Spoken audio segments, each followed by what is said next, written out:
Hello and welcome to the German Guy Reviews. Last time we met the two half-blood sisters Daka and Sylvania, and our visit was kind of pleasant. So let's find out if a sequel can build on that foundation.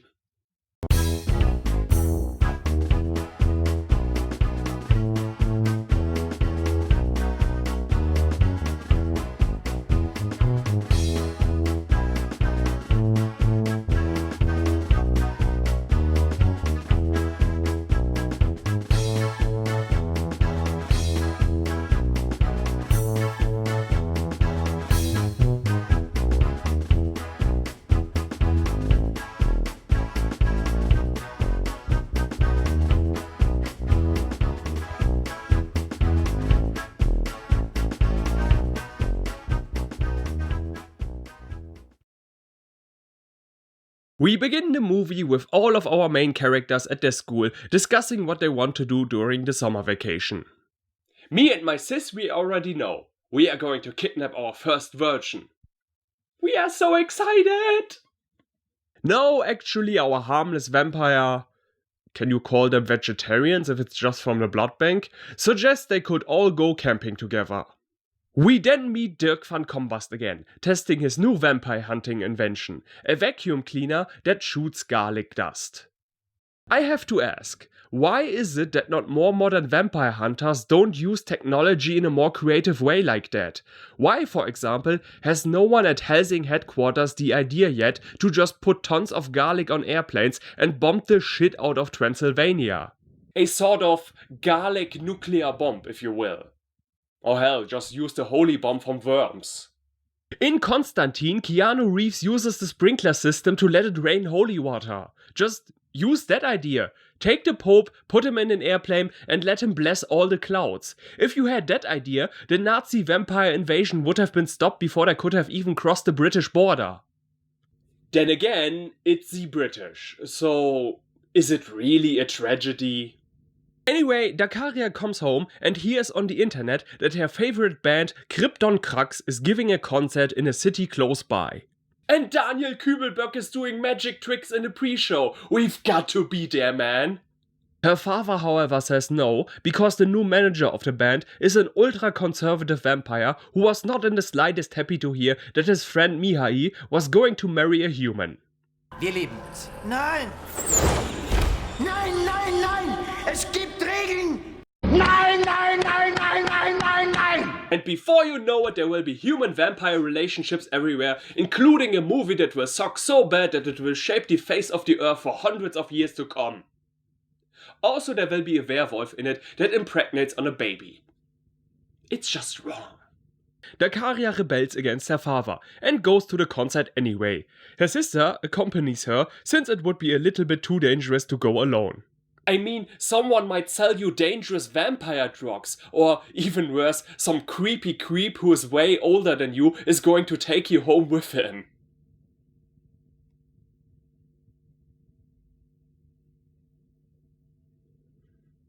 The band rocks the house. The singer, named Modo, pulls Dakaria on stage and dances with her for a while. When the concert ends, he takes her backstage and they talk in the moonlight.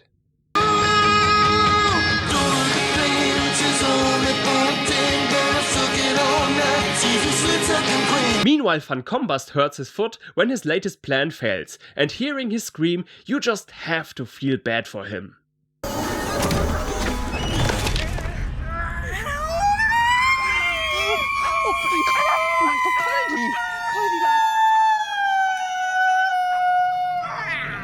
I have seen countless of war movies, but none of them made me feel this much empathy for another human being than this scene did.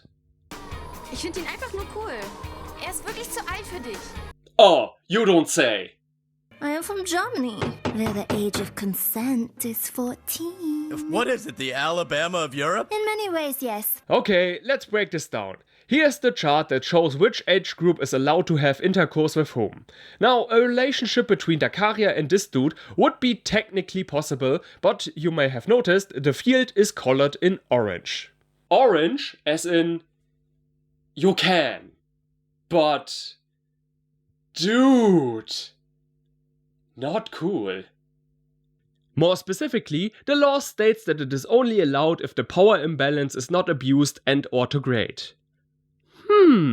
She's a girl that goes to school, lives with her parents, doesn't earn any money, and is completely naive. She sounds like the kind of girl that is grown up and sophisticated enough to make this choice. Nah, no potential for abuse there.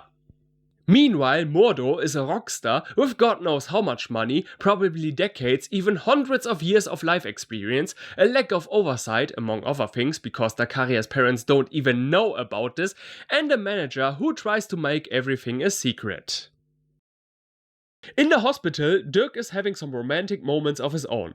Back to the two sisters, or one sister in this case, who is waiting for her better half to return. But the manager shows up, saying this can take a while. Woher wissen Sie das denn so genau? Wer, wenn nicht ich? Ich bin Gesandter der Manager. Ich weiß alles über meine Schützlinge. Jede blutige Winzigkeit. Every single dirty secret. Oh, the things they make these schoolgirls do. You wouldn't even believe it. The next day we see that Herr von Combust has come home. Aber nein, Mutti, nein. Denk doch sowas nicht.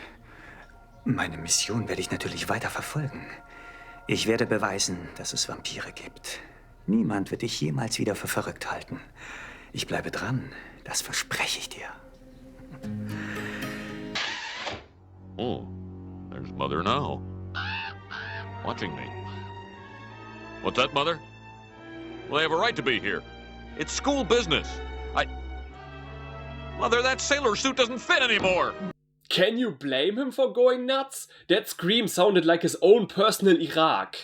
Later, the two sisters meet their friends, and Dakaria tells them about last night, and how totally cute and sweet Mordo is.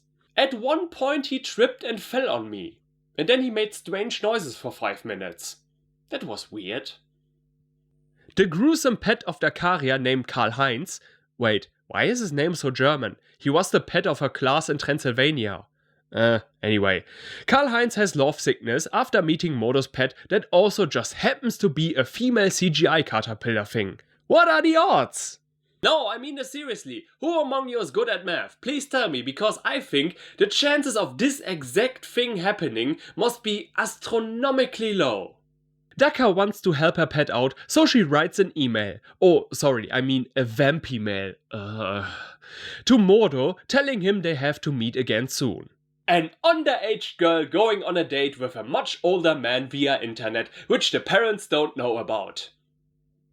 This is not getting any better.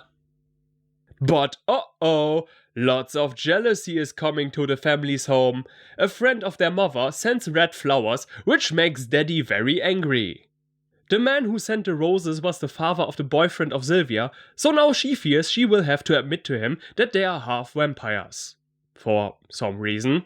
Meanwhile, the love interest of Van Combust is visiting his house, and she is apparently not freaked out by the barbed wires and huge crosses on the window. I always dreamed I could go on a date with someone from the Westboro Baptist Church. Later, Dakaria meets Mordo on, I guess, vampire Skype, and they decide to meet at a train station. Mordo explains that thanks to her, he managed to overcome his writing blockade and asks her if she would like to go on a tournée with him. You are like a bully at recess. You want me to react. That is it, isn't it? Naive little thing that she is, she says yes. But as it turns out, this is all part of the plan by the manager named Xantor. Wait a minute. I thought my schedule said I wanted to film Kingdom Hearts videos tomorrow. Daka tells Helene the next day about her plans. Helene asks if she can come too, and after some consideration, she says yes. Thank God it won't raise any suspicion if you vanish without a trace for 6 weeks. Dakaria, the mastermind. Their crazy neighbor spied on them the whole time and decides to take some action. You know, he might be incompetent, but you can't deny he has determination, even with only 1 health point left. Sylvania notices that Helene and her sister have secrets and so goes and talks with her mother. Aber weißt du, was ich ganz, ganz toll finde?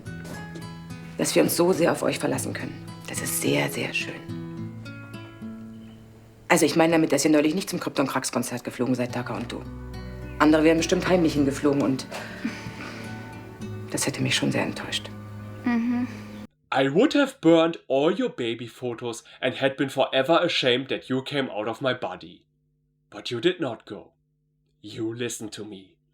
And I'm so proud of it. Why is it okay for mothers to use psychological warfare like that? She then goes to Ludo in his grandfather's shop. Ludo, who has prophetic visions, tells her that he saw something terrible happening, but nothing really specific. Have you decided a career yet? 'Cause horoscope writer for the newspaper sounds like something for you. Sylvania goes home and then a very serious looking man enters the shop. He buys some magic silk and asks for the nearest waterfall. Later that day, she finds out what her sister is planning and naturally goes after her. At the train station, Dacaria and Helena are picked up by Santor and his minion, and they lead them into the wilderness. Ludo tells Sylvania that she has to fly back to his grandpa and ask what direction he gave the man, while he tries to follow them. Man, I wish there was some kind of technology that we could use to call my grandpa, but I guess all movies that play in modern times have to take place before 2004. Ali bin Shik explains that the magic silk can be used for many ceremonies, including a vampire servant initiation. And then Grandpa randomly lets them know that there's a secret weapon against male vampires, the Q scream, a scream so high-pitched that it tortures vampires. An extremely loud, screechy noise would torture any living thing. That's like saying fire is the antidote against zombies. It's pretty much good against anything. Ali bin Shik tells Sylvia that the man is at the city petting zoo, since there's not much serious wilderness anywhere nearby. Mordo arrives at the train station and finds what I think are some kind of insects Sanctor likes to eat, so he uses his super smell and goes after the girls. Then Dirk van Combost arrives at the scene. Ludo also shows up and distracts Santor's henchman for a while. Sylvania's kind of boyfriend, who is all alone, uses his phone and it rings in Sylvania's pocket. So you did have a phone with you? Then what was the point of going back? Karl-Heinz farts, making Santor extremely pissed. Dies ist ein Fest. Das wollen wir feierlich begehen. Das bedeutet, Handys aus, niemand furzt und keiner schreit hier herum. Ihr jungen Leute, ihr habt ja dafür keinen Sinn. Ihr habt ja für nichts mehr einen Sinn. You are actually going to complain to a bunch of kids who you are about to enslave that their generation sucks? Mordo appears and fights with Sanctor for a while.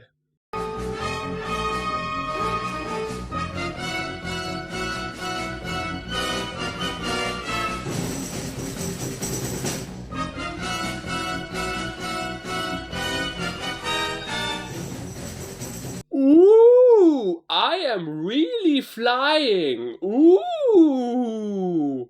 How long do I have to do this? Ludo remembers his vision and pushes over a bucket, which leads to a chain reaction, activating Dirk van Combast's garlic weapon, making him trip and impale his butt. The vampire hunter screams the Q scream, and our villains, together with Mordo, take off. So, the only chance this man has to be a successful vampire hunter is by hurting himself as much as his prey? Poor guy.